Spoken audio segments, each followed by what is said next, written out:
강연을 해가지고 그때 특등을 했었거든요. 그러셨다고 들었어요. 예, 그랬는데 있으면서 원장님 계실 때. 예, 생사에 대해서 그 썼어요. 아, 그때 하여간 막 그 뭐라고 하여간 쓰고 싶은 것을 다 썼는데 네. 그 제목을 정해라 하니까 죽어먹이를 어떻게 다녀올까 네. 그렇게 딱 이렇게 생각이 들더라고요. 예, 예. 그래서 이제 그거 그때 썼는데 그야말로 그때 많이 책이 나갔다고 그래요. 그 책 쓰실 때가 연세가 어느 정도 되셨어요? 그러니까 70이 된 것 같아요. 70 아니 70 못 됐겠구나. 70에 퇴임이니까 예, 예. 70 무렵에 한 것 같아요. 60대 후반쯤. 후반이 아니고 후반이 아니죠. 60대 후반이죠. 후반. 후반이죠. 후반. 예, 그렇게 했어요. 그러면 그 원기 26년이니까 대종사님 살아 계실 때 예, 대종사님 임석하신 자리에서 생사대사로 이렇게 강연을 하셨어요? 그랬죠. 그러니까 그때는 지방 대학 강연이요. 예, 지방의 지부들을 대표들이 와가지고. 예. 그래가지고 그때는 아주 서울교구에서는 팔타오님 같은 분, 네, 쟁쟁한 분이 오셨는데. 예, 성의철 선생이라고 그때 숙명여고 교장까지 총장까지 하신 분이고 그런 분인데도 그런 분들이 다 나와서 했어요. 그랬는데 거기서 이제 대종사님께서 그때 특등을 주셨어요. 그렇게 했어요. 왜 특등을 주셨다고 생각을 하셨어요? 어떤 것이? 그러니까 그때 강연을 하는데 예. 하여간 박수를 몇 번 받았어요. 아, 예. 또 내 자신이 있었고 다른 사람보다 해도 마음 가운데 별것이 아니다 그런 생각이 들면서 내가 자신 있게 가서 했어요. 그때 나이가 17, 17살. 내 생사대사 문제에 자신감이 있었다고. 예. 자신 있게 그렇게 했어요. 하고는 그때 이제 내가 집에서는 남녀간 결혼하는 것이 대사다, 인간 대사다. 예, 그렇죠. 예. 그렇게만 알고 왔는데 여기 와서 법문을 듣고 보니까 생사가 참으로 대사더라. 내가 이것을 이렇게 안 것은 모두가 대종사님 은혜다 하면서 한 걸음 이쪽으로 나가가지고 대종사님을 향해서 절을 이렇게 했어요. 자, 그것도 정산여례님께서 다 가르쳐 주신 것이죠. 그렇게 하니까 그냥 박수가 막 우레같이 쏟아졌어요. 그 말씀을 하셔 대종사님께서. 저 조그마한 입에서 생사대사가 참으로 대사라는 것을 이 얘기를 하니 감회가 새롭다. 내가 처음에 원담 막을 때 그때 그 팔구인 제자들을 데리고 할 때 팔구인 제자들이 스승을 스승으로 깊이 느끼지 못할 때예요. 그때가 원기 월년부터 시작을 했으니까 원탁공사를 그러니까 아무것도 모르고 아따 저 양반이 유대엇이다 하고 따라서 했지. 막연하게. 예, 진짜 대종사님이 주세불이라는 것을 모르고 했다 그 말이에요. 그러니까 대종사님 앞에서도 그냥 담배도 피우고 다리도 이렇게 우그로 올리고 앉고 무릎 꿇고 안 앉고 말이죠. 그런 것을 볼 때 언제 저 사람들을 진정으로 참 법을 심어주고 그 신법을 심어줄 것인가. 그때 그렇게 그랬는데 저렇게 조그마한 입에서 생사가 대사라는 것을 나오니 감회가 새롭다. 그런 말씀을 하셔요. 그래서 이제 그걸 그때 그 말씀을 내가 생사가 대사라는 것을 그렇게 느꼈다. 자, 그렇게 하고 그래서 그 당시에는 이제 최고 특등을 하셨다고. 특등을 했죠. 그렇게 상을 받으시고요. 지금까지 그 생사 문제를 안으로 어떻게 이렇게 연마하시고 접공해 오셨어요? 좀 공부하시고 수행하신 이야기. 사람들은 보통 생사 그러면 굉장히 막연하게 생각하고 또 두렵게 생각하고 또 멀리 있는 것처럼 생각하고 그러기가 쉬운데 예타원님께서는 어떻게 생사 도리를 연마해 오시고 공부해 오셨나요? 생사가 갔다가 오는 것이니까 어떻게 잘 가고 어떻게 잘 오느냐, 이제 그것이 우리 관문이죠.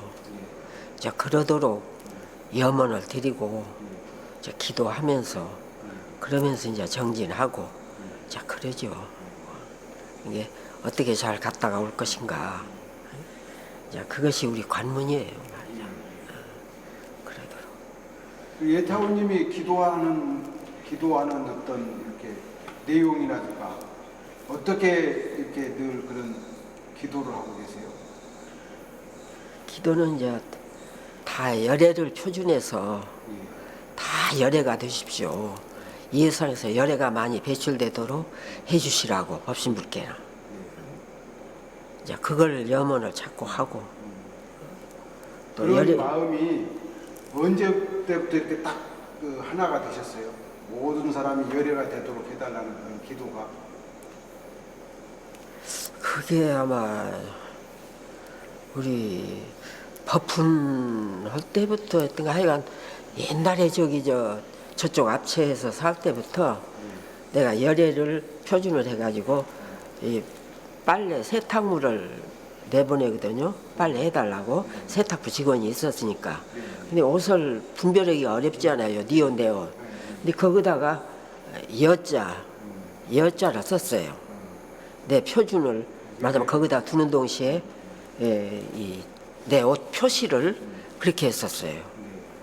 그러니까 아마 수도원에 들어오면서 그랬는가 그걸 모르겠어요. 애가 그때 열애를 표준해서 다 열애가 돼야 되고 나도 열애로 말하자면 표준을 했죠. 감히 그렇게 했었어요 그때. 그러면 이제 세상 사람들한테 쉽게 열애라는 큰 그 깨침을 얻으신 큰 스승을 이제 보통 열애라고 그러는데 좀 알기 쉽게 열애는 어떤 분을 열애라고 할까요?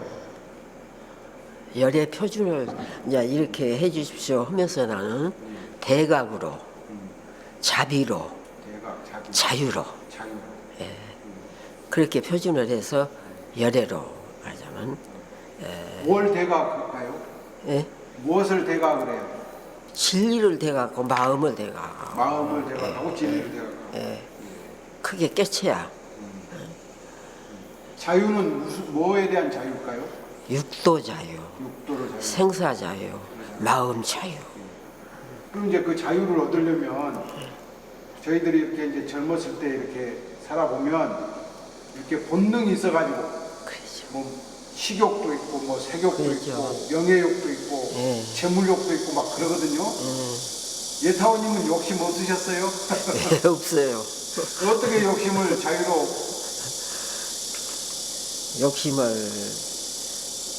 욕심을 자유로 하고 생사를 자유로 하고 업력을 자유로 하는 그런 힘을 얻어야 그게 이제 진정한 자유죠. 그래야 육도도 자유할 수 있는 것이고 그러는 거니까 그 자유를 얻어야 된다.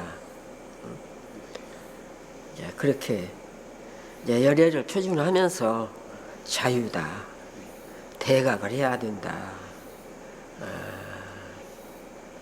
자유, 대각.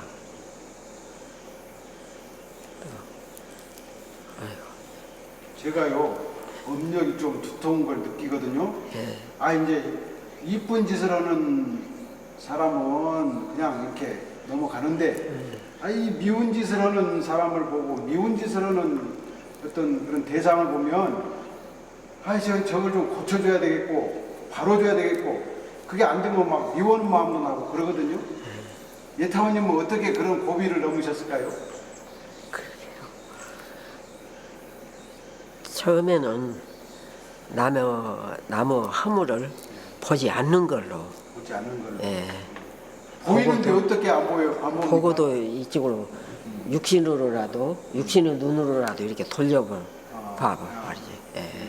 육신은 건물이 보이면 피하는 거지? 예, 거기서부터 시작한다. 피경을 하고 처음에는 피경, 그렇게 하고 내중에는 이제 보고도 보지 않는 이제 그런 단계가 되어버리면은 자유가 되죠. 그러니까 보고도 보이지 않는 경지가 어떻게 해야 얻어지냐고요? 그건 이제 정진적공을 하고 오욕을 자유로 능히 놓고 능히 넣을 수 있고 희로애락을 능히 놓고 잡을 수 있어야 그게 돼요.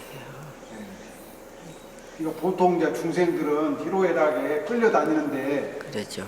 공부하는 분들, 이제 깨달은 분들 열에는 희로애락을 자유로 한다고 그러거든요. 그렇죠. 그러니까 자유로 하는 방법을 좀 쉽게 알려주시면 좋을 것 같아요. 자유로 하는 길은 물론 빠른 길이라고 해도 결국은 그 전에 이제 그 내가 종로에 있을 때 대사녀례님께서 와서 법회를 보셨어요. 근데 그때 정진이라는 말씀을 하시더라고요. 그게 마음에 딱 걸렸어요.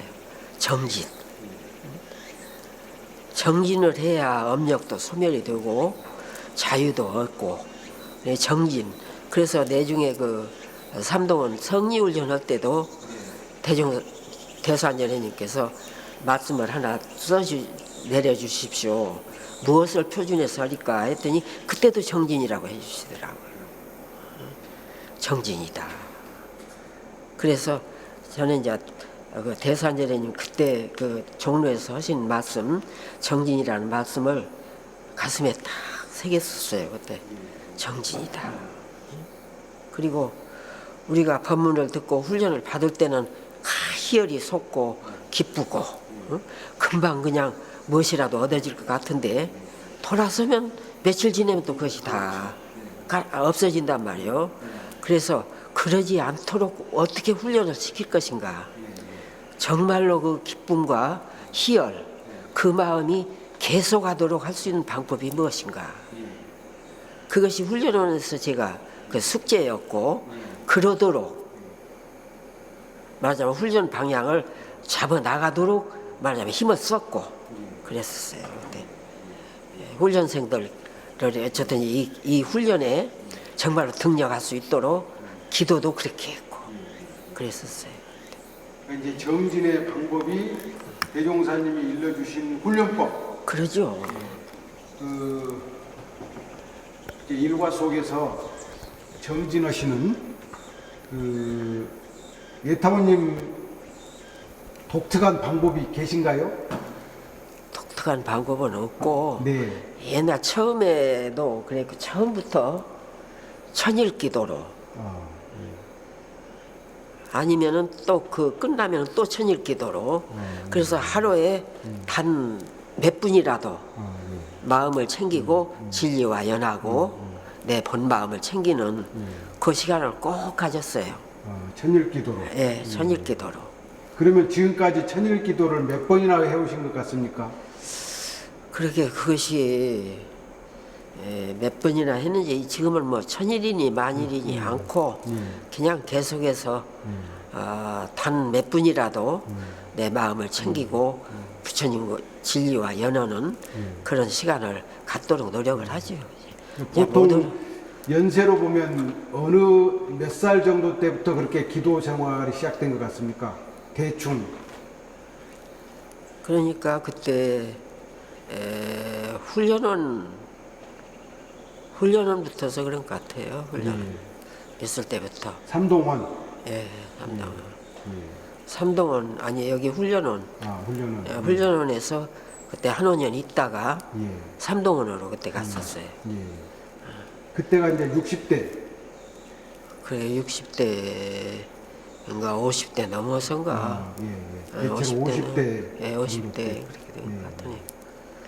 동산 훈련원 그때 짓고 그리고는 이제 여기 훈련원으로 그때 왔었죠. 그렇게 했었어요. 기도를 하시게 되면 위력이 함께한다고 하시는데요. 대종사님께서도 말씀해 주셨고 그런 진리의 감흥이나 위력을 아주 이렇게 실감나게 느끼신 때가 있으셨나요? 그걸 뭐 실감나게 느꼈다는 것보다도 예. 자신의 자신력이 생기니까 아, 자신력이. 예. 누가 뭐래도 예. 내가 진리와 연하고 스승님과 통하고 있고 그냥 그 자신이 생기니까 그냥 누가 이래라 저래라 뭐 이것이 아니고 그냥 그대로 그냥 그래요. 그럼 그 자신감이 스스로 안에 생기게 되면 경계를 당해도 그 경계를 부리게 되나요? 이제 처음에는 경계 당해서 마음도 좀 상할 때가 있고 그러지요. 그러지만은 바로 기도로 그 마음을 돌리니까 돌려지니까 또 이제 그것이 또 힘이 되고 이제 내중에는 그것이 뭐 경계가 아니고 그냥 예사롭게 넘어설 수가 있으니까 그렇죠. 이렇게 50대부터 지금까지 90대까지 오실 동안 한 40년 정도 기도를 하시면서 큰 그 고비, 아 이게 내가 공부하는데 수행하는데 고비다, 그런 고비들은 없으셨나요? 그러게요. 고비도 다 넘어섰는지 다 잊어버리고 이렇게 좀 힘드셨던 기억은 없으십니까? 힘든 대목도 있었지요. 있어도 다 그냥 넘어가니까 다 잊어버리고 없어요 이제. 지금은 다 잊어버리시고. 다 잊어버리고. 지금 이렇게 살아오시면서 가장 기억에 남는 순간이나 기쁜 순간이나 그런 때는 혹시 어떤 때가 있으셨어요? 그러게요. 그러게. 더듬어서 찾아봐야 알아요. 더듬어서 찾아봐야 알겠어. 출가하실 무렵에 어머님께서 이렇게 뭐랄까 이렇게 기운을 넣어주셨던 그런 말씀이 있는 것 같은데요. 그래요. 그러니까 보통 가정에서는 그냥 결혼하는 걸로 이렇게 다 생각을 하죠. 하는데 우리 어머니께서는 내가 어려서도 그 촌에서 일 많은 데서 일을 시킨지한데 일을 별로 안 시키셨어요. 그리고 이제 그 십리길이나 배 타고 다니면서 학교를 다니니까 야, 저 약한 것이 저렇게 다닌다 해가지고 일요일이면 아침에 늦잠을 자도 그냥 허락을 하셨어요. 새벽같이 일어나서 학교를 가야 하니까 그렇게 하시고, 그리고 또 그 촌에서는 뭐 일을 많으니까 일을 시킨지건데 너는 네 생긴 대로 살아라. 그리고 일을 안 시키셨어요. 그렇게 하고 너 생긴 대로 네가 갈 뒤로 가서 해라. 그렇게 하시고 그때 이제 이정만 선생이 거기를 이제 데리러 왔어요. 나라를 이제 집에서 이제 놀고 있는데 영산학원으로. 그러니까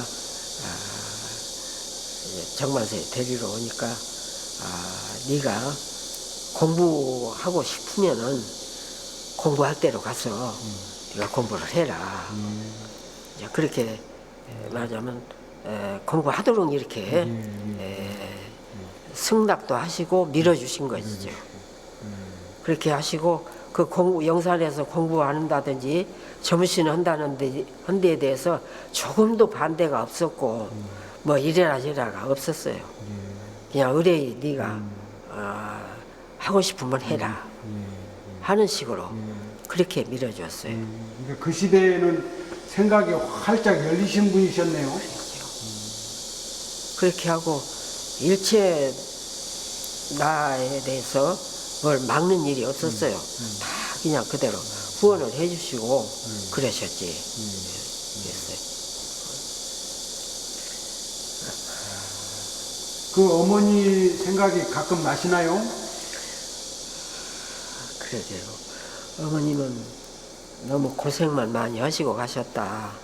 그 촌에서 그 논 전답이 많았거든요. 그 전답 다 버리시고 그러니라고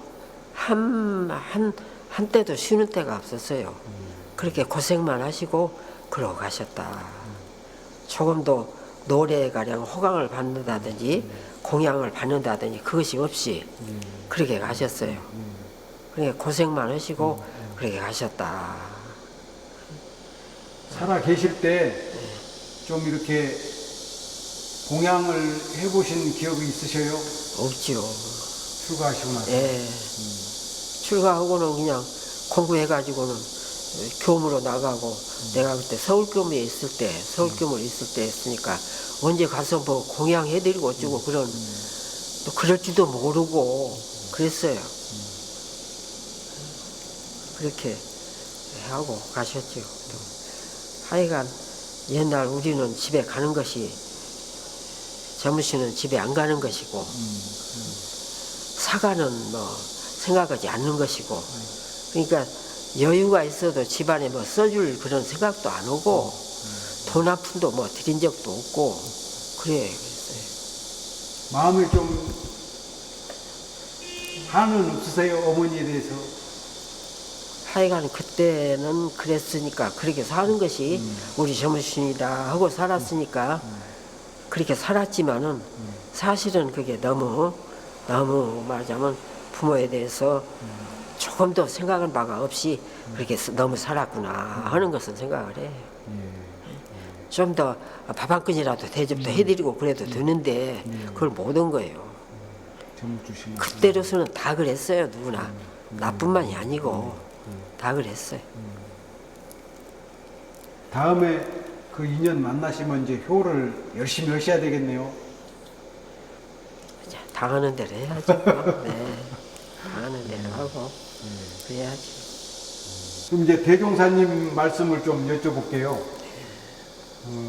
어떻게 온불교 또 대종사님과 인연이 되셨어요? 도산 어른님이 예, 이동환 예, 도산 어르신. 그 고모부였어요. 아, 예. 그러니까 그 고모님이 예. 내가 이제 그때 국민학교 졸업하고 집에서 막 졸업하고 있는데 사람을 보냈어요. 윤타운 이정만 선생을 예, 예. 보내갖고 나보고 영산에 가서 공부하라고 영산 학원에 가서 그래서 그러니까 그냥 내가 난 그때 생각으로는 이제 전북고녀를 다음에 간다 이렇게 생각을 하고는 있었는데 그러니까 그냥 따라서 갔었죠. 영산 선원에. 그래가지고 그때 들어가서 공부 3년을 했어요.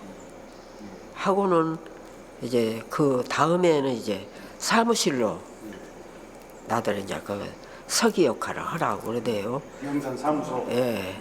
그때가 아마 도산 아니 뭡니까 송도성 주산. 예, 주산 어른이 거기 계셨을 때예요. 그래서 이제 사무실로 가서 사무실 직원 노릇을 5년을 했어요, 사실은. 학교에서 선원에서는 이제 3년 공부하고 예. 서기로 5년을. 예. 그렇게 하고는 1년을 수객교당 교무로 갔어요. 1년 수객교당 교무했는데 그때 유일학님이 생겼어. 그렇죠. 예. 예. 그래가지고는 유일학님 그 전문부가 그때 1기가 졸업을 하고 2기가 되었는데 내가 공부를 해야겠더라고요. 나는 공비생으로 한 번도 안 했거든요. 내가 사비로만 공부를 했지. 그래서 그냥 공비생으로 2기생으로 들어갔어요. 유일학님 2기로. 예. 그래서 대학교 이제 제2회 졸업. 그래서 2기가 된 거예요. 1기로 할 수 있는데 내가 안 오고는 그렇게 2기로 들어가서 공부를 마친 거예요. 그러면 영산 학원에 3년 계실 때 예. 그때 대종사님을 뵈셨겠 그때 배웠죠. 예. 그때 배웠어. 그때 어떤 기억이 나시나요? 예, 그때 16살에 갔었는데 그 해에 오셨어요. 아, 영산회를. 예. 그래 한 번씩 이렇게 순회를 하면서 거기를 오셨어요. 그래 그때 아무 철도 없고 모르고 그래 그때 이제 배 없는 데 뭐다 땅바닥에다 절을 하더라고요. 그 바다를 배를 타고 오셨는데 예, 여기 사진 있죠? 이렇게. 예 그렇게 거기서 거기서 이제 뭐다 땅바닥에다 절을 해요. 그래서 다 저렇게 땅에서도 다 절을 하는구나. 이제 그렇게 하고 또 대중 모여놓고 한번 뭐 말씀을 하셨는데 그때 기억은 하나도 없어요. 없고 그리고는 이제 법문 그때 받들고 그리고는 이제 조실에서 이제 우리 학원생들이 가서 이제 배우는 거예요. 그때 학원생들이 뭐 다 가서 하는데 그때 이제 내가 이창이라는 법명을 받고는 예. 마음 가운데 이창이 그렇게 마음에 안 들어요. 아, 예. 이창이라는 법명이. 예. 그래서 어째 이창이라고 법명을 주셨다고 예. 그러면서 내가 안 좋은 것 같은 그런 생각을 가지니까 옆에 이제 그 학원생들이 이제 대종사님 오시니까 그 얘기를 하는 거예요. 아, 이창이는 이름이 좀 안 좋다고 그럽니다. 그러니까 대종사님께서 이창이 이름이 안 좋냐? 아, 이창이 뭐 이름이 참 좋은데 응? 우리 교리가 그야말로 뭐요? 이사병에 영육상전. 또 영육상전. 그래서 두 가지로 다 완성을 하라고 그랬는데 어째 두 가지 창성을 하는 것이 안 좋냐? 이창이 참 좋다. 이제 그렇게 말씀을 해주셔요. 그러니까 이제 더 이상 뭐 말도 못 하고 그냥 그런가 보다만 했죠. 이제 그때는 그렇게만 배웠어요. 그렇게 하고 그 다음에 17살 때 이제 지방 대학 강연, 교리 강연에 영산 선원 대표로 이제 제가 17살인데 그때 오게 되었어요. 둘이 나왔죠. 영산 선원 대표로는. 네, 남자 학생 하나하고 나하고 둘이. 이제 그 사람은 퇴속을 했는데 이제 그때 내가 하는데 이제 그때 그렇게 대종사님께서 이제 그렇게 참 이것이 모두가 내가 생사 원리를 안 것은 다 대종사님 은혜입니다 하고 이제 한 걸음 물러서서 이제 저를 이렇게 하니까 그것을 이제 대종사님께서 그 강평을 하시면서 그 얘기를 하셔요. 이제 그 원땀 막을 때는 다 팔구인 제자들도 내 앞에서 이 다리를 고고 이렇게 앉고 그럴 때 내가 어떻게 저 사람들을 다 훈련을 시켜서 이 법을 내어줄 것인가 그랬는데 이제 저 조그마한 입에서 생사대사라는 것을 알고 이 얘기를 하니 내가 감회가 새롭다. 이제 그런 말씀을 하셨어요. 그때 강평을 하시면서. 그래서 이 사진이 지금 그때 그 교리 강연 기념으로 그러네요. 그 사진이구만요. 그때 사진이에요. 그때. 그러니까 그때도 이렇게 사진을 찍어서 다 참가자한테 나눠줬네요. 그랬어요. 그랬어요. 예. 그러니까 벌써 원기 26년이니까 한 70년 전의 사진을 고이 간직해 오셨네요. 아니 내버렸는데 누가 주워다 놨다. 나 주워서 내가 누가 이 훌륭한 소중한 사진을 내버리셨어요? 다 자료 다 태워버리려고 내가 태우라고 그랬는데 이것이 있어 지금. 아 이건 저 박물관에 보내셔야 돼요. 보냈어요? 아니 박물관으로 네. 보내야 할 굉장히 소중한 사진이시라고. 그래요. 사실은 그때 사진으로서는 이게 중요한 것이죠. 거기에 그 예타원님이 아주 그 뭔가 이렇게 뭘 다 갖고 있는 그런 그 총기 있는 모습으로 지금 거기 계십니다. 사진에. 그래요. 예. 아이고. 그 이창이라는 법명에다가 강연에 이제 상을 받으셔서 큰 칭찬을 해주신 것은 저희들이 볼 때 부처님이 수기해 주신 것 같다는 느낌이 들거든요. 그래요. 어떤 생각을 하세요? 지금 이제 70년 흐르신 뒤에 대종사님은 어떻게 이렇게 마음에 모시고 사십니까?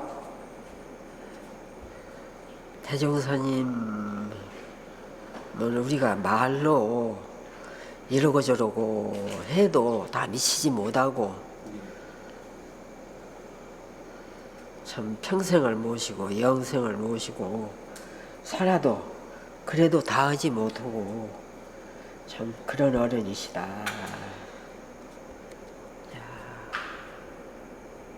그래서 이제 장차 미륵불 해상이다 그러는데 이제 이 어른이 미륵불이 아니신가 저는 이제 그렇게 생각을 했었어요. 그렇게 생각이 들어지고 미래에 오시는 부처님 미륵불. 예. 미륵불 해상이 아닌가. 그리고 여기 중앙총부가 미륵회상이 아닌가. 이제 이건 내 생각이죠. 뭐 누구한테 들은 얘기도 아니고. 미륵회상은 어떤 모습이 구체적으로 미륵회상이라고 그럴까요? 우리 회상이 맞아. 바로 이 현실 생활에서 금산사 가보셨어요? 가봤습니다. 네. 네. 거기 미륵불 있죠. 있습니다. 네. 큰 부처님이 이렇게 서서 계십니다. 네, 그렇죠. 서서 계셔.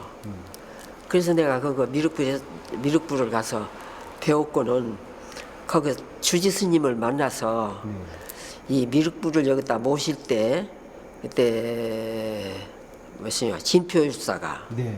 할 때 무슨 말씀이 없냐. 네. 그때 거기다 모시는 이유가 무엇이 있었을 텐데 그 뭐 이유가 내려오는 말이 없냐 그랬더니 모른다는 거예요. 거기 주지 스님이. 근데 거기다가 모셨던 이유가 있지 않았을까. 응? 가만히 보세요. 거기에 지금 그 금산사가 이 익산군의 접경입니다. 지금 그렇습니다. 바로 네. 뒤에가 거가 미륵불이 서서 큰 부처님이 그렇게 계시거든요. 그리고 또 우리 위에 논산군이 바로 이 익산군 접경입니다. 그렇죠. 거기에 가서 지금 은진 미륵이 아주 큰 부처님이 딱 서서 양쪽에서 예, 계시다 그 말이요. 가서 그래서 내가 그거 보고 또 거기를 갔었어요. 가서 보니까 정말로 우람하고 볼 때 정말로 소태산 여인이 많으신가 그런 생각이 들어져요. 그래서 우리 익산군 접경으로 해가지고 논산군에 가서 미륵전불이 크게 계시고 또 김제군이 김제군에 가서 또 미륵전불이 그렇게 계시고 우연하게 그렇게 계시단 말이요. 그리고는 또 저기 미륵산 아래입니까? 미륵산. 예, 옆에 미륵산이 예, 있죠. 미륵산이 있죠. 미륵사 그 밑에 가서 있고. 미륵사지가 있습니다. 네. 미륵전불이 거기에 있었어요. 근데 거기서 이 익산 우리 총부를 바라보면 직경이 4km도 못 되는 것 같아요. 네. 그런 거리에 총부 회상을 딱 피셨어요. 대조사님, 소태산여래님께서 그렇게 해서 여기다 이렇게 한 것도 이유가 있지 않느냐. 그런 생각이 들어져요. 말로 미륵전불 회상이다 이렇게 뭐 말은 못하지만은 그렇게 지금 우연자연하게 이렇게 이 자리에다 이렇게 하지 않으셨는가. 그 이제 내가 생각하는 거예요, 그게. 그래서 소태산 여래님께서는 참 앞으로 이 미륵불 회상을 참 열어주신 그런 부처님이 아니신가. 그래서 정산여래님, 대산여래님 이 어른들이 이제 이건 내 생각이에요. 야, 그러지만은 미륵전불이 아니신가. 그래서 이 회상이 만대 전 인류를 다 구원할 그런 회상이 아닌가. 그렇게 되기를 바라면서 그렇게 되리라고 믿고 있어요. 그래서 참 조금 우리가 부족한 점이 있더라도 장차 그렇게 되리라고 나는 믿고 있어요. 부족한 점이 있고 또 우선 우리 자신이 부족한 점이 많고 그러지만은 우리 회상 열어주신 소태산 여령님께서 열어주신 그런 그 회상이기 때문에 이제 소태산 여령님이 딱 그 얘기도 한번 이제 어느 석상인가 내가 마이크를 주면 그 얘기 한번 하려고 그랬는데 지금 마침, 하시죠. 지금 말씀하시죠. 우리가 대종사님 합니다. 소태산 여령님을 그래서 종사님 대종사님 그러는데 불가에서 절에서 대종사라는 분이 많이 납니다. 그렇죠. 대종사란 말 예, 쓰죠. 대종사가 많아요. 그래서 글을 쓰시는 스님도 대종사시고 또 설교를 좀 하셔도 대종사시고 그렇습니다. 대종사가 많아요. 그래서 내가 그때 어느 절에 갔던가 기억이 지금 안 나는데 절에 가서 보니까 대종사 실이 있어요. 그래서 대종사가 그러면 저게 어떤 대종사가 저렇게 많이 계신가 하고는 그걸 가서 문을 열어봤어요. 그랬더니 대종사님이 동상이 많아요. 의자에 뭐다 앉아 있고 그리고 또 이렇게 모셔 있고 대종사가 많이 계시더란 말이에요. 그래서 내가 참 대종사가 저렇게 많으시네. 응? 스님들 부처님은 스님들은 그렇게 대종사님이 많이 계시다. 그런데 우리 집에서는 대종사님 소태산 여령님을 대종사라고 한다 그 말이에요. 그래서 우리가 모시는 소태산 여령님 대종사를 그 어른들과 같이 대종사 한다 그 말이에요. 그래서 그러면 이게 어떻게 얼마나 다르냐. 그래서 소태산 여령님은 그야말로 주세부리시고 그야말로 참 앞으로 수천 년 회상을 열어갈 그런 부처님이신데 그런 부처님이시고 만고의 대법을 참 내놓으셨고 참 말로 이렇게 이렇다 저렇다 말을 못할 그런 부처님이신데 그런 어른을 우리가 대종사라고 한다 그 말이죠. 그래서 우리가 모시는 대종사와 많이 부르는 가령 대종사와 어떻게 다르냐. 그래서 우리 대종사는 그야말로 주세부리시고 또 앞으로 수천 년 회상을 열어갈 그런 부처님이신데 그런 대종사를 우리가 대종사라고 이렇게 한다 그 말이죠. 그래서 우리가 모시는 대종사는 그런 부처님이시고 누구도 우리 회상에서는 대종사라고 할 수가 없어요. 소태산 여령님을 대종사라고 하고 주세부를 대종사라고 하고 대종사 소태산 여령님만 대종사라고 우리가 모시는 대종사님을 대종사라고 하는 오직 고유명사라고 할까? 그런 대종사시지 누구나 대종사라고 할 수 없는 그런 대종사시다. 그걸 나는 얘기하고 싶었어요. 그걸 드러내야 된다는 말씀이죠.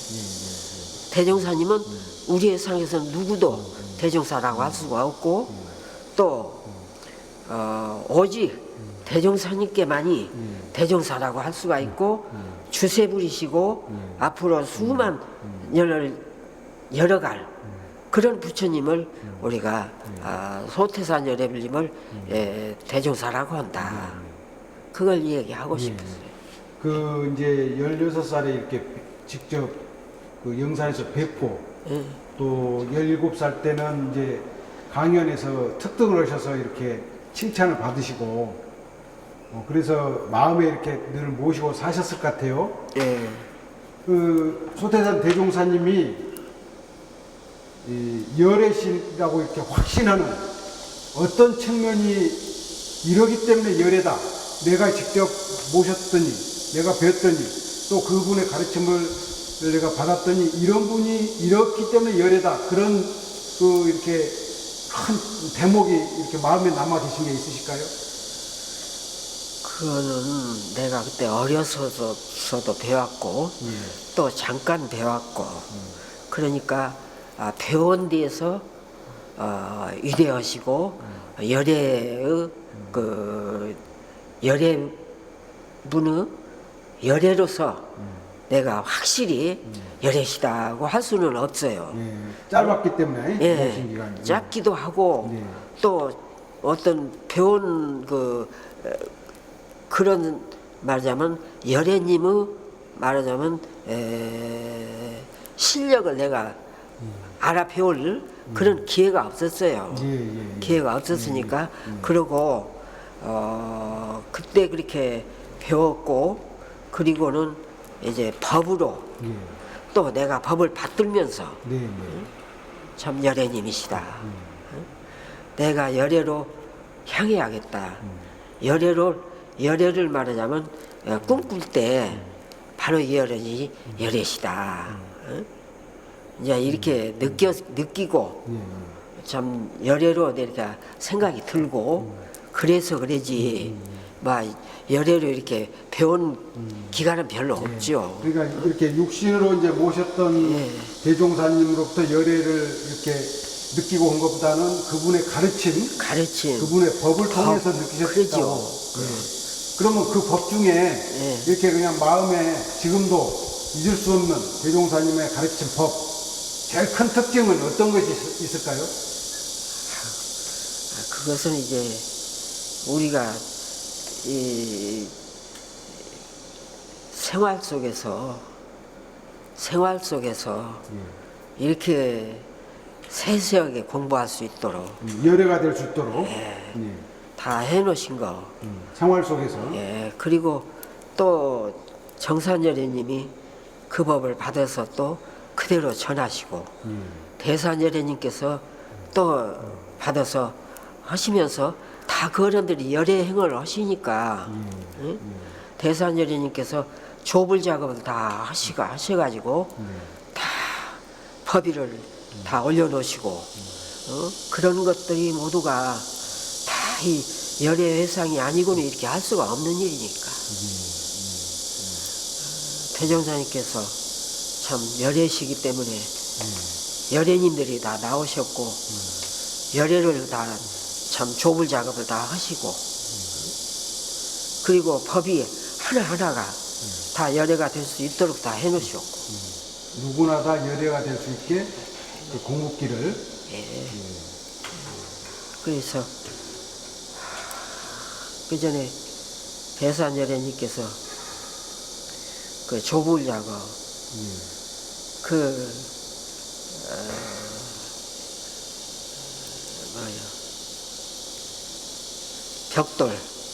벽돌 찍어내는 그 기계를 참 저렇게 붙여도 저렇게 만들어냈으면 좋겠다 하신 그 조불 기계를 아니 대종사님께서 만들어 놓으신 거예요. 조불의 기계를 부처를 만드는 기계를 대종사님이 발명해 놓으셨다. 그게 이제 우리의 교법일까요? 그러죠. 교법이죠. 교법이요. 예상을 펴신 거예요. 예상을 펴시지 않았으면 우리가 어떻게 와서 이 공부를 할 거예요. 이제 올해가요. 자, 개교 100년이고 내년이 이제 100주년, 101년, 100년의 역사를 이제 원불교가 이렇게 걸어왔는데요. 그 100년을 맞는 예타원님의 감회나 소감 뭐 어떠신가요?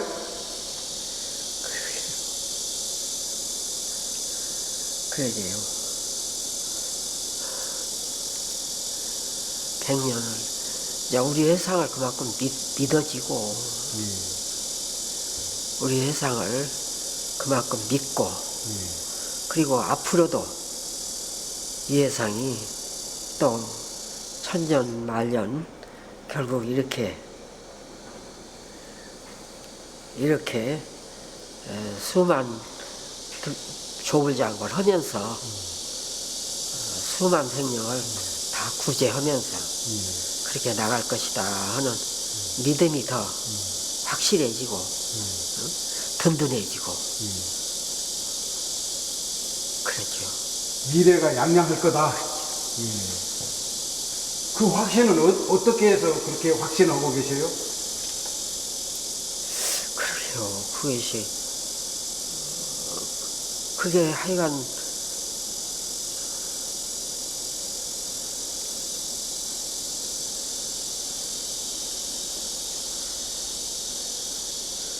그러게요.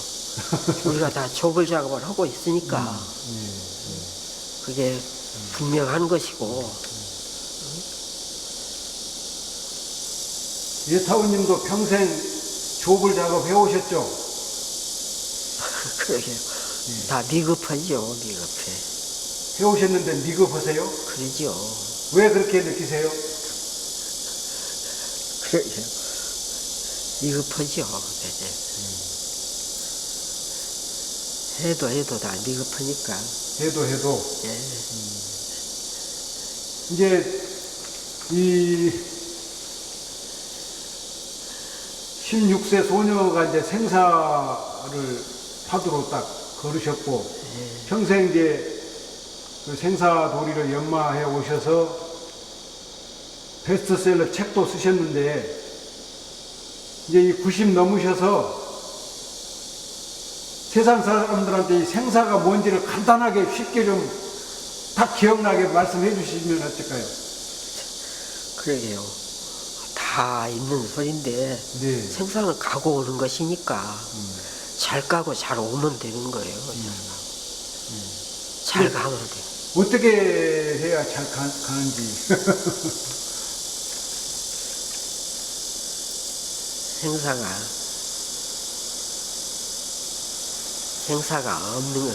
생사가 없어요. 마음에 생사가 없으면 잘 가는 거예요.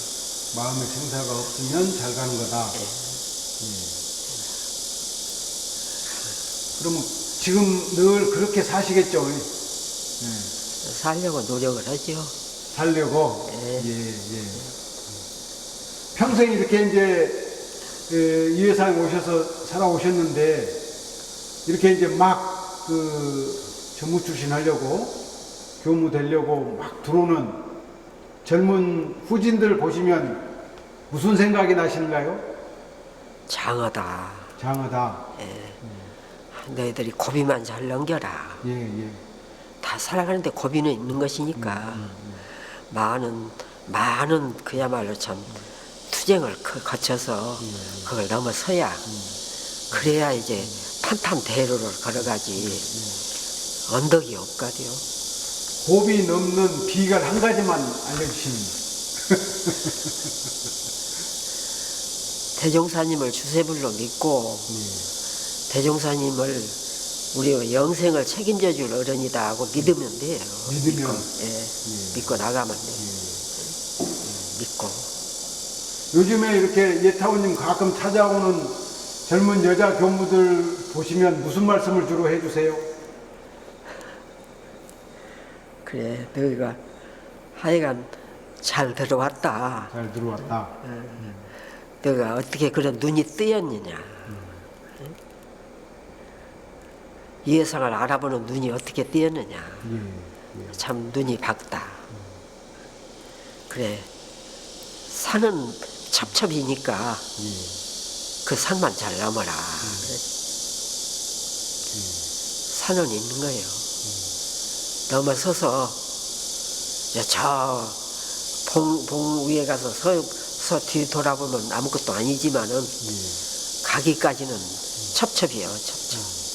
그러니까 그것을 넘어설 수만 있으면 돼요.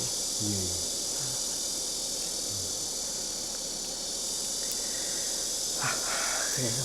아까 이제 영산에서 5년 서기를 하시고요. 교화계로 나가셨나요? 그랬죠. 1년 1년. 교무를 했어요. 어디서 하셨어요? 수계교당 수계교당. 예. 그럼 수계교당 마치시고는 또 어디로? 그 다음에 유일학님. 유일학님을 들어야지. 유일학님에서 몇 년간 공부 오셨을까요? 그러니까 그때가 6.25를 지냈기 때문에 한 4년 했을 거예요. 6.25 전쟁 지내면서. 그러면 유일학님 다니시면서 6.25를 겪으셨어요? 그랬죠. 그때 기억나시는 이야기라든지 없으실까요? 6.25를 어떻게 6.25를 우리가 피란 가가지고 예. 원평 가수원에서 지냈어요. 가수원에서 그때 참 거기서 지내면서 인공도 그때 지냈고 겪었고 그리고 나서 이제 수복 후에 이제 우리가 다시 와서 총부에 와서 금강원에서 우리가 기숙하면서 또 공부를 시작했죠. 그때. 그래서 이제 한 4년을 유일학님 다니시고 예. 그래가지고 원광대학 초급대학이 그때 우리가 이제 그야말로 인가 신청을 우리가 서류를 제출해가지고 그래가지고 서류 신청을 했었어요. 그래서 인가가 나왔어. 초급대학이 그때. 그래가 우리가 초급대학 그 이쪽에 깡통으로 지었던 그 집에 다니면서 거기서 우리가 마쳤죠. 그리고 그때 피란 서울서보다 부산으로 내려간 뒤에 우리가 거기 가서 부산 가서 그 희사금도 보다 그대로 다녔고 유허일 선생님하고 나하고 부산으로 갔어요. 가가지고 법회 보면서 이제 유일학님 원광대학 만들 성금을 얻어가지고 초급대학 그때 만든 거예요. 우리가 다 역사의 증인입니다. 예. 그때 그 원광대학을 서울로 가자 뭐 이런 얘기도 있고 막 그랬다고 그러시거든요. 예. 그때 기억나시는 이야기는 없으실까요? 그때 초급대학 서울로 오시는데 정산여대님께서 딱 여기로 정하셨어요. 익산에 해야 된다. 예. 그리고 그때 지금 원광대학 옛날에 조그만 송림이 있었어요. 거기에. 그리고 거기가 묘지였고. 근데 거기서 삼천 진사가 나온다고. 옛날에는 진사뼈 그러면은 저걸 했거든요. 그런데 그때 거기가 삼천 진사가 나온다는 명당자리다. 그러셨어요. 현재 이제 원광대학 자리가. 예, 그러죠. 그러니까 지금 거가 보건대학 자리인가 이거 그럴까요? 거가 산이었어요. 네. 송림. 이제 그래가지고 거기에 자리를 딱 잡고 우리도 거기에 있어야 돼. 서울로는 생각도 안 하고 그래가지고 거기 자리 잡고 원광대학으로 이제 자리가 잡아졌죠. 그때는 식량도 많이 부족하고 그랬어요. 경제적으로도 어렵고 그랬을 텐데요. 그 그랬어요. 학교 다니실 때라든지 그럴 때 초급대학 만들 때 그런 뭐랄까 이렇게 어려우셨던 이야기 예, 그때는 생각나신 대로. 금강원에서 우리가 살면서 일주일간 가을에 동안을 밀지울 있죠. 밀기울. 예. 밀가루 빼내곤 그 껍데기. 껍질만. 예, 그걸로 죽어 써서 먹었어요. 일주일 동안. 예, 그렇게 아흘에 동안을 그렇게 죽만 먹고 그렇게 살면서 했고 또 내중에는 못 온다고 중지를 하려고 유경부에서는 그렇게 하니까 우리가 이제 나가서 뭐다 동양을 해가지고 그래가지고 보리쌀을 팔아다가 밥을 지어서 말하자면 숙식을 하고 그렇게 살았어요. 그러니까 말하자면 교육부에서는 그때 관여를 안 했죠. 우리가 말하자면 스스로 스스로가 이어나간 거예요. 말하자면 거기서 금강원에서 보리쌀만 먹었어요. 보리쌀만. 우리가 시쳐가지고 그래갖고 밥 삶아서 보리 삶아서 그걸 밥 지어가지고 동네 가서 고구마순 뜯어가지고 그걸로 된장 찌개 해서 그렇게 먹고 살았어요. 학생들에 대해서 무슨 장학제도라든지 이런 게 전혀 없이 자력으로 필요한 비용 그래. 본인이 그러니까 6.25 때라 그때는 총부도 뭐 어쩔 수가 없었죠 그때. 어쩔 수가 없었어. 그런 고비를 넘어가지고 이제 원광대학이 저렇게 하였지. 그때는 중지하느냐 중지해라. 응? 교육부에서는 못 온다. 그런데 그때 우리 이기생들이 이어나간 거예요. 그런 고비를 다 넘는 예. 그렇게 했고 원광대학 초급대학도 그때 우리가 인가 서류를 다 내가지고 그래가지고 중사님이 그때 사무 직원이었어요. 근데 이제 나더러 그때 글씨를 잘 쓴다고 쓰라고 지금도 달필이세요? 그렇게 해서 그때 내가 쓴 기억이 나요. 서류를 예, 묵지 그때는 묵지로 했거든. 그래, 영산에서 서기도 오래 하시고 그래서 글은 아주 잘 쓰셨을 것 같습니다. 그랬는가 아이가 그랬어요. 그런 시절이 있었어. 그래서 이제 유일학님 졸업하시고 그 다음에는 이제 어디로 가셨어요? 유일학님 졸업하고는 바로 그냥 서울교당으로 가라고 그래서 서울교당으로 갔어요. 6.25 직후죠. 그러니까 6.25 직후에. 예, 그때마다 수복할 때 수고. 부산으로 간 사람들이 다 돌아올 때요. 그때 위로는 누가 계셨나요? 서울교당에? 없고 그냥 책임. 예, 부경도 안 거치고 그냥 그때 경으로 갔었어요. 바로. 예, 그 서울교당에서 몇 년 계셨어요? 4년 4년. 4년 근무하고 그때 건강이 안 좋고 수술하고 건강이 안 좋아가지고 2년을 또 휴무를 했어요. 쉬고 그리고는 이제 또 종로로 갔었죠. 예. 그러니까 서울 교구의 수복 직후에 이제 교화를 책임지셨네요. 그렇죠. 이렇게 남을 감동시키고 감화시키는 일이 쉬운 일이 아닌 것 같아요. 살아보니까. 예타원님은 어떻게 감화, 감동을 시키는 교화를 하셨어요? 그렇게 감동을 뭐 별로 시키지도 못했고 그랬겠지요. 그럼 무슨 표준이 계셨을 거 아닙니까? 그래 몸도 약하고 그래서 사실은 다 감당도 못해요. 마치 일이 많으니까 많이 일이 막 몰아와요. 그냥 종로에 갔는데 그냥 법당이 넘쳐나 수가 그렇게 막 수가 불어나 버리더라고요. 그렇게 하니까 그 감당하기가 힘들더라고요. 몸은 약하고 그러니까 하루에 하여간 내가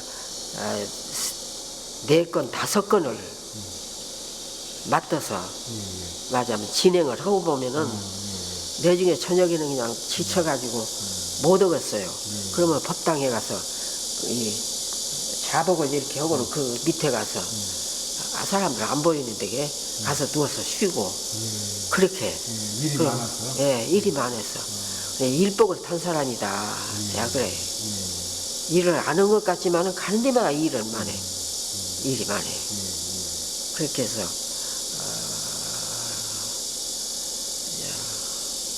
그렇게 해서 휴무를 그렇게 2년간을 하고 그렇게 했고 열심히 일하려고 노력을 했고 그랬지. 이제 종로 마치시고는 그 다음에는 어디로 가시게 되나요? 종로에서도 쉬러 나왔어요. 도저히 감당을 못 하겠어서. 그래갖고 2년을 또 쉬었어요. 근데 2년은 그때 영산에서 서울서 나와가지고는 순교감을 하면서 이제 지방에 훈련 일주일씩 가서 훈련도 놔주고 그렇게 해서 순교감으로 했고 이제 종로에서 나와갖고는 휴무를 그렇게 2년을 해가지고 어디로 갔냐 하면은 원평으로 갔어. 내가 이제 시골 교당으로 갈란다. 그래가지고 서울은 안 간다. 그러고는 원평 가서 4년 살았죠. 4년 살고는 거기서도 또 내가 원평서도 또 일이 많아지더라고요. 가는 데마다 일이 많아져요, 아이가. 그래서 신도안으로 갔어. 신도안으로 가가지고 신도안에서 2년 사는데 이제 대산연예님께서 나와라 해가지고 동산선언 지라고 건축하라고. 그래서 동산선언 짓고 3년 동안 안에 이제 1년 하고 2년에 집 짓고 3년에는 또 이제 훈련원 지라고 또 훈련원으로 나오라고. 그렇게 하고 훈련원에서 5년 살고 훈련은 이거 지면서 그러고 이제 삼동원으로 갔죠. 그렇게 일복이 많으시고 또 건물 막 짓고 그렇게 되면 돈도 많이 필요하고 사업 걱정도 많으실 텐데 그런 그 애환은 없으셨을까요? 그러니까 돈 버는 재주는 하나도 없어요. 재주가 없으니까 결국 남 희사받아 갖고만 해야 되잖아요. 그러니까 이제 주로 서울 인연들이 뭐다 있으니까 서울 가서 많이 그렇게 저걸 했죠. 그러니까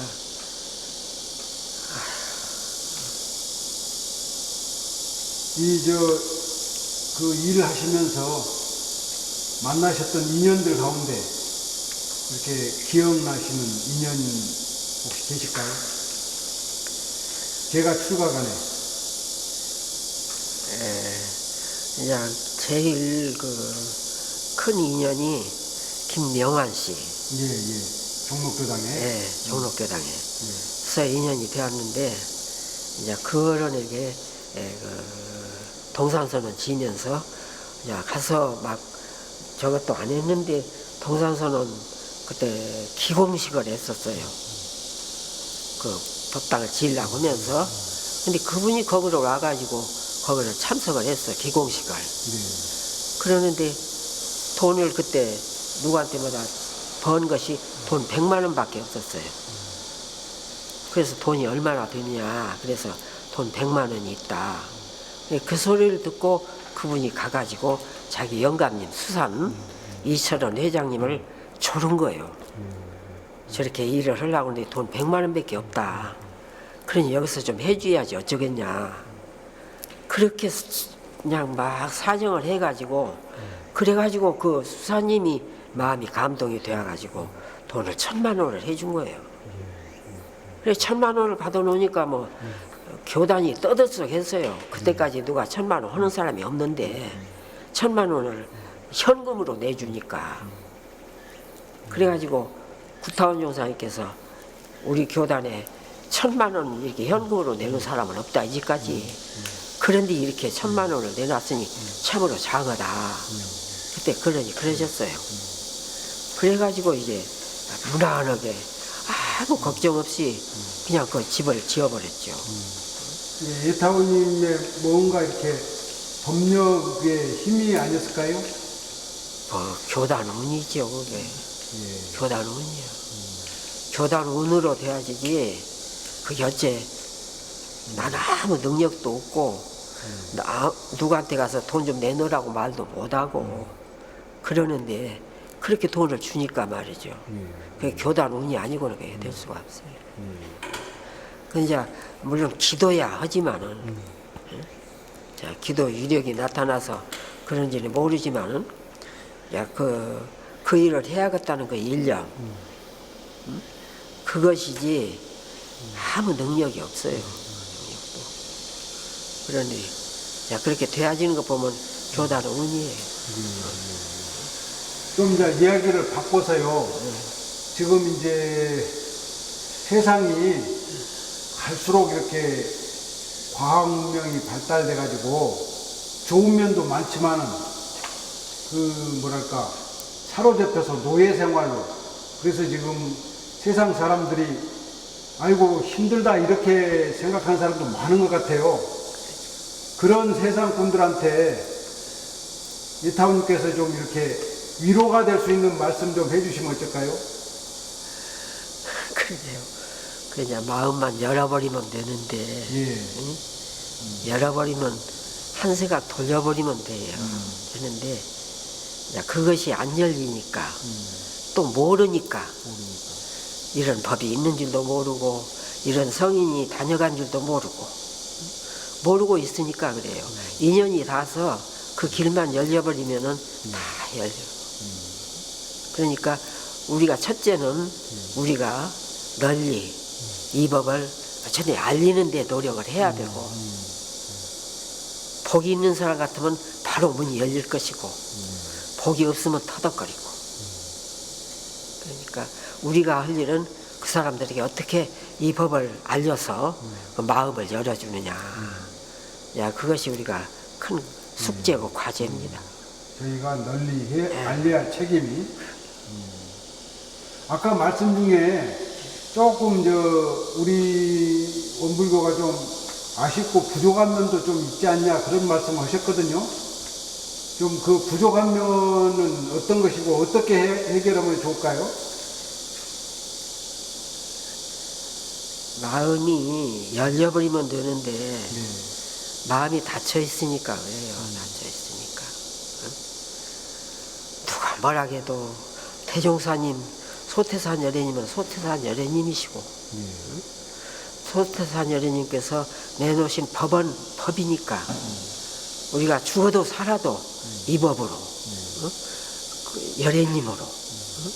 우리가 모시고 믿고 받들고 그대로 행하면 되는데, 그것이 부족하니까 그래서 터덕거리고 그러죠.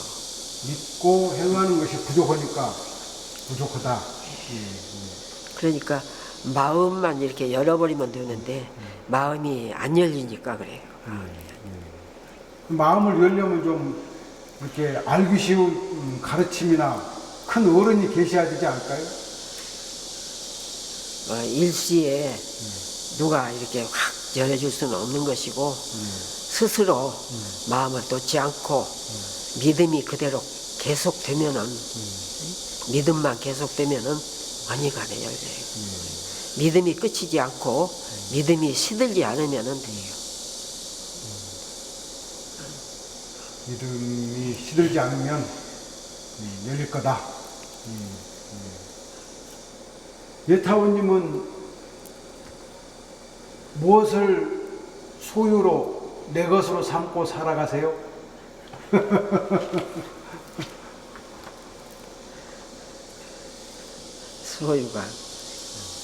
소유를 내자면 천하가 다 내 소유고,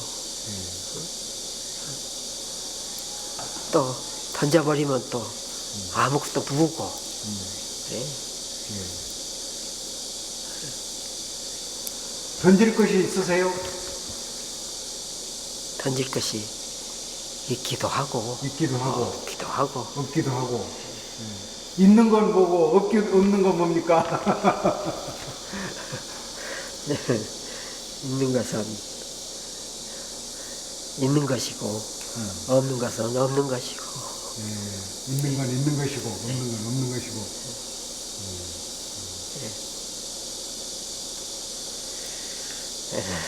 그래요. 이제 이제 평생 이제 살아오신 삶을 이제 갈무리 하시는 시기잖아요. 다음 생에는 어떻게 오시려고 생각하세요? 이제 영생을 한결같이, 그죠? 지금처럼 사는 것이죠. 영생을 한결같이 지금처럼. 지금 어떻게 살고 계시는데요? 지금 이렇게 사는 거예요.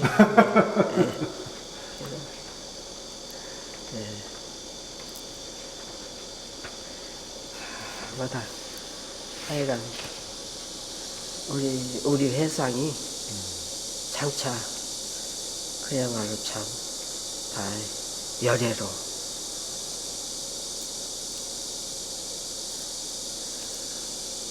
열애를 표준해서 다 열애로 사고 열애로 가고 열애로 오고, 그렇게 했으면 좋겠어요. 아까 말씀 중에 이 수도원을 열애원으로 만들고 싶다고 하셨거든요. 그 조금 그렇게 생각하신 내용을 조금 말씀해 주시죠. 열애가 계속 지금 표준이신데 왜 열애원으로 만들고 싶으세요? 소태산 열애님께서 우리 공부 최고 표준을 열애로 해주셨습니다. 공부의 최고 표준을 열애로 했기 때문에. 그러니까 열애를 대종사님께서 천열애로 지금 이것을 하셨거든요. 그러니까 우리가 표준은 열애예요. 그래서 천열애뿐만이 아니라 천열애, 만열애, 열애로 다 탄생을 하시고 또 공부하시고 그렇게마다 가시고 거래를 했으면 좋겠어요. 그러기를 바라고 있어요. 그러면 대종사님이 계획하신 것도 다 이루어지시고 우리가 이 세상에 온 목적도 다 이루어지고 세상이 열애가 될 때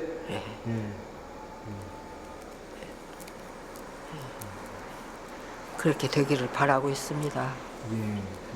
하나만 여쭐게요. 정산용사님 모시고 찍은 사진이거든요. 예. 정산용사님은 어떤 어른이실까요?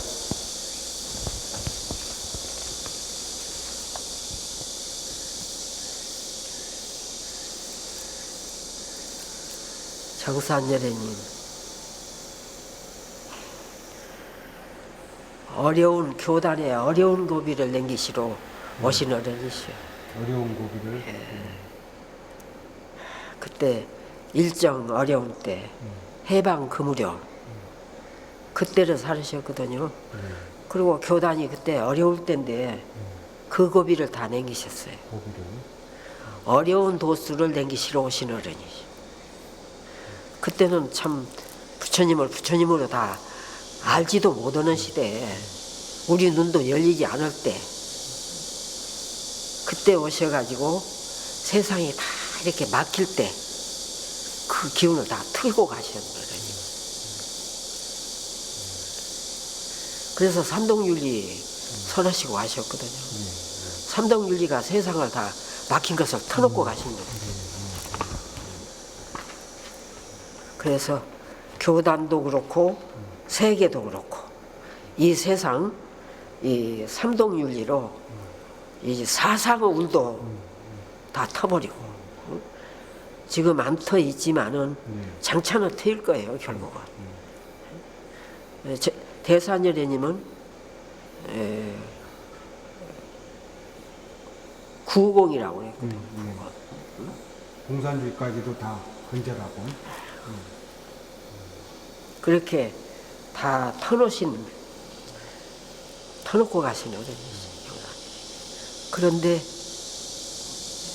지금도 우리가 가슴 아픈 것은 그 어려울 때, 아주 어려운 고비, 6.25 때 교단도 참 가난하게 짝이 없고 먹을 것도 없는 그때 그 가난을 넘기셨어요.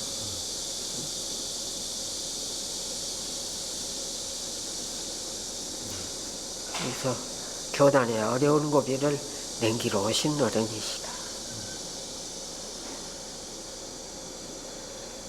그래서 그 삼동윤리로 설하시고 그 어려운 때에 우리를 끝까지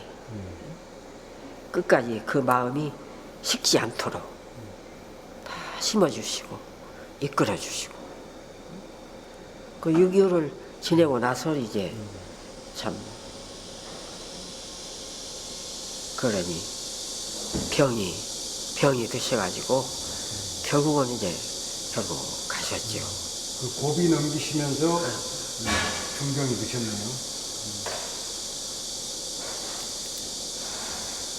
그래가지고 그러고 나서 이제 대산열애님께서 그 법통을 받으셔가지고 이제 또 그야말로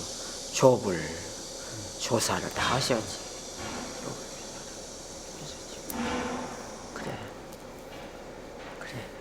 그러니까 지금 이렇게 후진들이 그 마음을 내는 것도 물론 장하고 어떻게 저런 마음을 냈을까, 이 예상을 어떻게 알아보고 왔을까, 기특하고 장하고. 그러나 이제 그 고비를 잘 넘기고 앞으로 공부해 가는데 고비를 제대로 넘길 수가 있으면 더 좋다 그 말이에요. 그래서 믿고 제대로 그 고비를 잘 넘기면 좋겠다. 그걸 기대하고 있어요. 그렇게 되리라고 믿고 있고 앞으로 천년의 만보살이 다 탄생할 테니까 다 천년의 만보살 되기를 바라고 있어요. 저희도 수도원이 열애원이 되시기를 늘 기도드리고 감사합니다. 또 예타원님도 열애로 다시 오시기를 기도드리고 감사합니다. 우리 세상이 다 열애판이 되도록 예, 기도하는 마음으로 살겠습니다. 그러세요. 예. 그게 아주 그게 바라는 바예요. 예. 예, 그래. 하여튼 몸 바꿔 오실 때까지 건강하게 예, 예, 감사합니다. 열애원 만드시는 일과를 보내시길 바라면서 예. 오늘 긴 말씀 이걸로 마무리하도록 하겠습니다. 예, 고맙습니다.